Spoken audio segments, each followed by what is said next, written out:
Om Swastiastu, yang terhormat Bapak dosen pengampu dalam hal ini mata kuliah Etika dan Filsafat Komunikasi. Video ini sengaja saya buat untuk melengkapi tugas kuliah saya sebagai UAS, ujian akhir semester. Baik, di sini saya akan mencoba membuat atau melihat bagaimana penanganan pemerintah untuk menanggulangi COVID-19 ini. Dilihat dari segi etika komunikasi, etika dan filsafat komunikasinya. Pertama-tama, pemerintah sudah melakukan beberapa skenario untuk menanggulangi bencana pandemi ini yang melanda dunia dan Indonesia pada khususnya.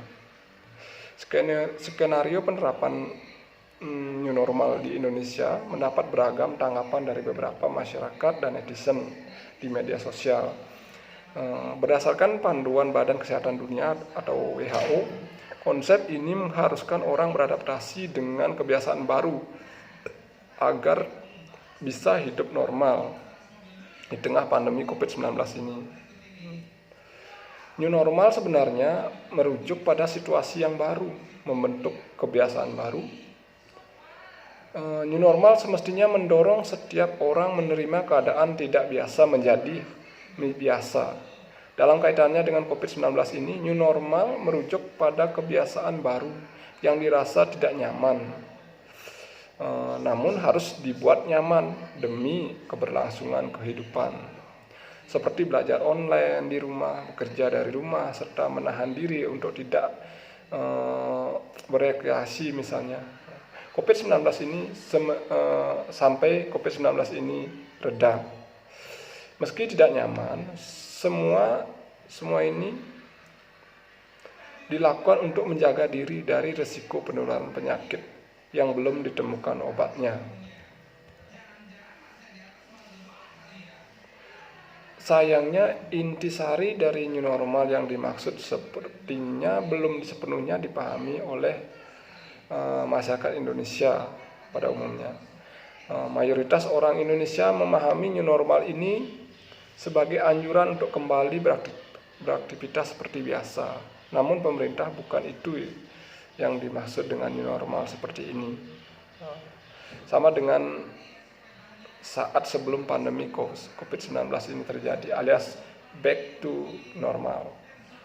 Konsep new normal ini sebenarnya sudah dibicarakan oleh pemerintah pada tanggal 29 Mei 2020. Konsep new normal sebenarnya dibuat agar masyarakat kembali produktif di tengah pandemi dengan sejumlah aturan yang ketat.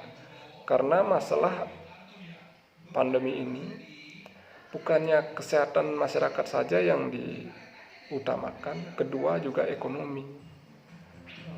Makanya bagaimana langkah jalan tengah yang diambil pemerintah biar ekonomi jalan, kesehatan juga tetap terjaga dengan meminimalisir penularan COVID-19 ini. Makanya konsep new normal ini sebenarnya dibuat agar masyarakat kembali produktif di tengah pandemi dengan sejumlah aturan yang ketat, mulai dari penerapan protokol kesehatan, menjaga jarak fisik atau physical distancing, sampai menghindari kerumunan. Tetapi yang terjadi justru kehidupan kembali normal seperti sebelum pandemi COVID-19 terjadi. Banyak orang bergerombol di pinggir jalan, misalnya di jalan raya, bersepeda bersama tanpa menjaga jarak, tanpa menggunakan masker. Restoran, kafe, banyak pengunjung membludak tanpa mempedulikan protokol kesehatannya, tanpa memberikan jaga jarak, bahkan tidak menggunakan masker.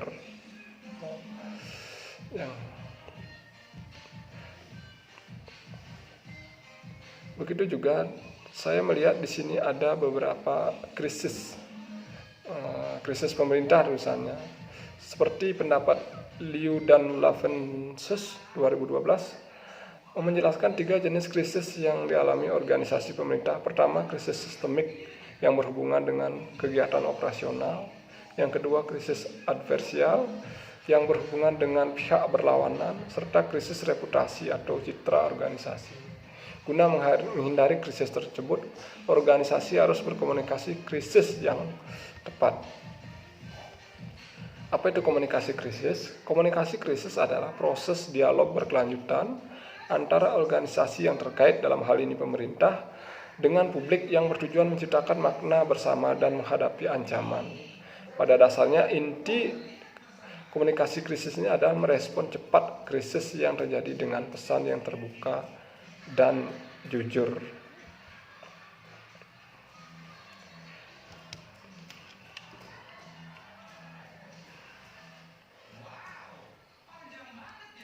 Pesan kunci etika komunikasi empati ini juga bisa diterapkan oleh pemerintah di tengah pandemi COVID-19 ini untuk menjangkau masyarakat, termasuk dengan memanfaatkan media sosial. Tidak dapat dipungkiri bahwa media sosial itu seperti Twitter, Instagram, dan WhatsApp menjadi sarana komunikasi yang efektif dan di era digital ini. Kerja keras pemerintah Indonesia dalam menangani COVID-19 ini sampai sejauh ini patut kita acungi jempol. Banyak pelajaran penting yang berharga dari COVID-19 ini yang dikategorikan sebagai bencana non-alam. Virus corona ini menyebabkan COVID-19 ini memang sangat cepat menyebar hingga menyebabkan kepanikan. Apalagi sampai saat ini obat untuk mengatasi COVID-19 ini belum ditemukan, tetapi ada cara yang terbaik meredam kepanikan akibat penyebaran virus corona, yakni dengan komunikasi krisis yang efektif dan beretika. Empati, kejujuran, serta keadilan menjadi kunci komunikasi krisis untuk menciptakan kerja sama yang harmonis antara pemerintah dan rakyat dalam menanggulangi dampak pandemi COVID-19 ini. Baik, hanya itu yang bisa saya bahas tentang opini saya tentang bagaimana penanganan COVID-19 ini dilihat dari segi etika komunikasi yang dilakukan oleh pemerintah. Om Santi Santi Santi Om.